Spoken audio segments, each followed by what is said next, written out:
Hey everyone, Slave to the Games here with a short update to the Valhalla info series. This time I'm going to cover the minimum FPS it will have on the Xbox Series X, the Season Pass expansion, The Legend of Beowulf, and a surprise I'm sure you are all going to like.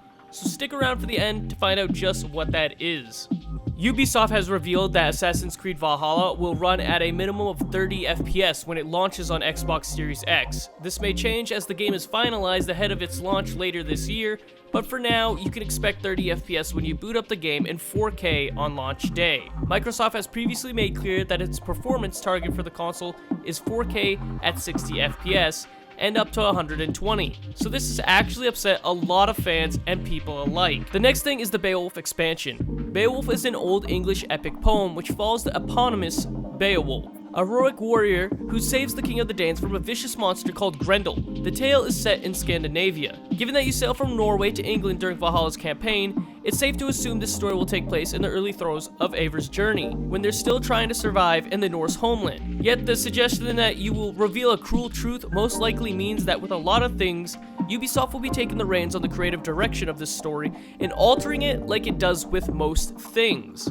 And finally, the surprise, which I'm sure some of you have already seen. Recently, an article stating they won't just bring back the series' iconic Hidden Blade, but will once again make it lethal, however way you want me to pronounce it correctly, enough to regularly one-hit kill enemies like in older titles. This is, of course, still means you have to be stealthy, and you ensure that you are not caught. But at least you know that if you take the time to sneak around, avoid detection, and systematically attempt taking out a lot of people or just one person from an area without being forcefully dragged into a huge fight you never wanted because you couldn't deal enough damage, you can do that.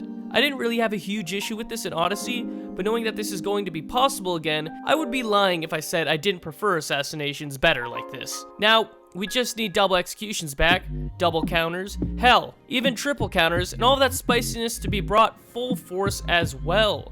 But one step at a time, I guess, right?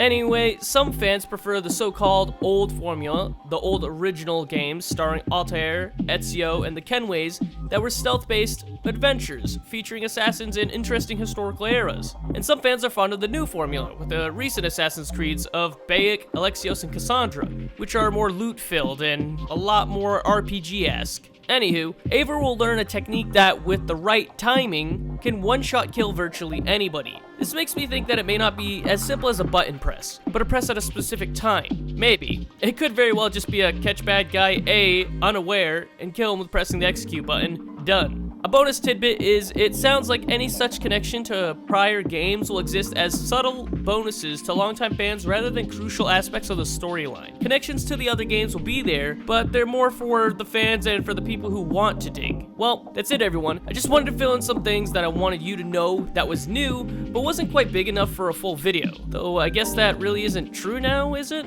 But anyways, if you did enjoy the video, don't forget to leave a like, subscribe, or follow depending on the platform you're watching this on, and then think about joining my, well, Discord with the link below, and you can talk to me off stream hours or whenever I'm not otherwise busy, and then optionally think about joining my Patreon to help further support me in what I do. I do have a question for you all though, so if you do get to this point, if you could just answer, are you a fan more of the older style Assassin's Creed games or the newer one? I just kind of want to see where everybody stands with that. Anyways guys, I'll catch you guys later. Thanks for stopping by and hanging out. I hope you learned something new.